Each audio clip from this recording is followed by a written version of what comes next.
Hello guys, welcome to my YouTube channel Technical Gaoliya বন্ধুসকল আজি এই ভিডিওটো মাধ্যমে তোমালোকৰ ওচৰলৈ বহুত এটা গুৰুত্বপূৰ্ণ ইনফৰমেশন লৈছে যে কলে polytechnic 2021 এডমিশন টেষ্ট দিছিলে তোমালোক ইতিমধ্যে গম পাইছা ফাৰ্স্ট ৰাউন্ড ইতিমধ্যে এডমিশন প্ৰসেসিং চলি আছে বা শেষ হৈ গৈছে তাৰ পিছত আকৌ সেকেন্ড ৰাউন্ড যে কলে ফাৰ্স্ট ৰাউন্ডত সিট পোৱা নাই কম মাৰ্ক পাইছিলা তেওঁলোকে আসলে সেকেন্ড ৰাউন্ডত পোৱা চান্স আছে তাৰ পিছত এতিয়া বহুতে কৈছে সেকেন্ড ৰাউন্ডত কাট অফ মাৰ্কটো কিমান হ'ব আৰু ফাৰ্স্ট ৰাউন্ডত কিমান লৈকে আসলে কাট অফ মাৰ্ক আসলে আছিল কিমান লৈকে কিমান মাৰ্ক লৈকে আসলতে লোয়েস্ট মাৰ্ক আসলতে যেটো কিমান মাৰ্ক লৈকে সিট পাইছিলে তো এই সম্পৰ্কে বহুতেই কমেন্ট কৰি আছে আৰু ভিডিও এই কাৰণে বনালো তোমালোকৰ বাবে যাতে সকলোৱে গম পোৱা আসলতে সেকেন্ড কাউন্সেলিংত কিমান মাৰ্ক পোৱা ষ্টুডেন্ট লৈকে লোয়েস্ট যেটো কৈছো হাইয়েস্ট কোৱা নাই কিমান মাৰ্ক পোৱা ষ্টুডেন্ট সকলে আসলতে সিট পাব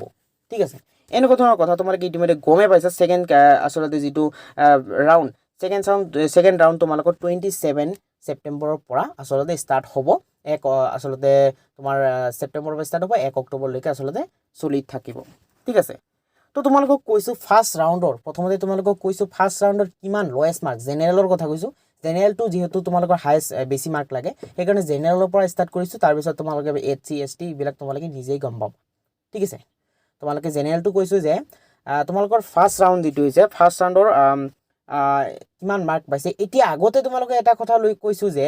এইবোৰ যে সিট পাইছে তোমালোকৰ সিট পোৱাটো কিন্তু তোমালোকৰ মাৰ্ক লৈও হৈছে তাৰ পিছত তোমালোকৰ যে প্ৰিফাৰেন্স কৰিছা প্ৰিফাৰেন্স কৰা কলেজ বা ইনষ্টিটিউট যেটো কোৱা তাৰ পিছত ব্ৰাঞ্চ এই দুটাৰ লগতো কিন্তু ভিত্তি কৰি আসলতে সিটটো নিৰ্ধাৰিত কৰা হৈছে তো এতিয়া হেইটো আগতে তোমালোকে মনত কৰিবা যেটো কলেজবোৰ ঠিক আছে যদি তোমালোকে নতুন কলেজত প্ৰিফাৰ কৰিছা তেনেহলে তোমালোকৰ কম মাৰ্কটো পাই গৈছা ধৰিলা ঠিক আছে তো এই কাৰণে মই পুৰণা কলেজ নকম আসলতে এভাৰেজ যেটো কলেজ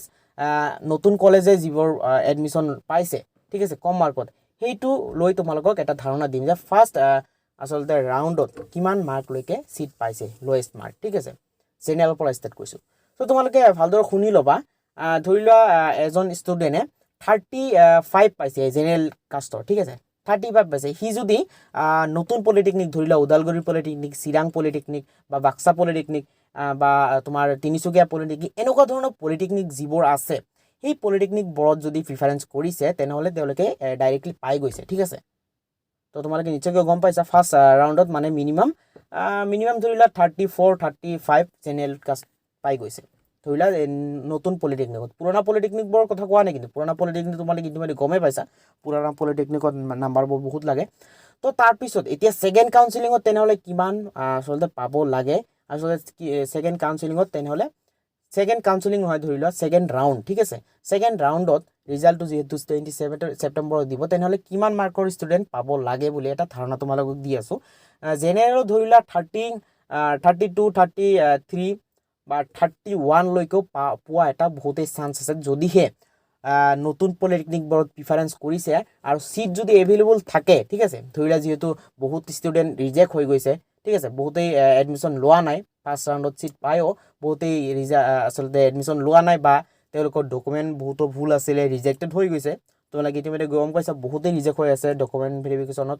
তো সেই ক্ষেত্ৰত বহুতো সিট খালি হৈ থাকিব ঠিক আছে তো তেনেহলে সিট যদি খালি থাকে তেনেহলে 31 ষ্টুডেন্টও পাই যাব পাৰে বহুতে এটা চান্স আছে ঠিক আছে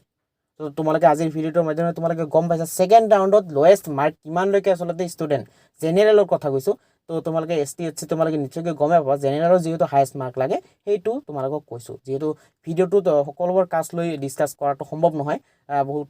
দীঘল হৈ যাব এটা তোমালোকে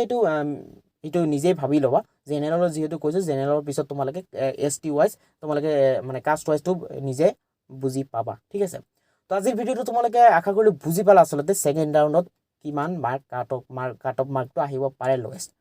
তো আজি ভিডিওটো ভাল লাগিছে লাইক কৰিবা কমেন্ট কৰিবা শেয়াৰ কৰিবা আৰু চেনেলটো যদি এতিয়া সাবস্ক্ৰাইব কৰা নাই তেনেহলে আকৌবাৰ কৈছো চেনেলটো সাবস্ক্ৰাইব কৰা কাৰণ এই চেনেলটোৰ জৰিয়তে তোমালোকে নিশ্চয়কৈ গমে পোৱা পলিটেকনিক সম্পৰ্কিত সকলো ধৰণৰ আপডেট প্ৰতিদিন আপডেট আসলে দিয়া হয় সকলো ধৰণৰ আপডেট নিয়মিতভাৱে আপডেট দিয়া হয় এই চেনেলটো তোমালোকে সাবস্ক্ৰাইব কৰিবা এন্ড আজি ভিডিও যদি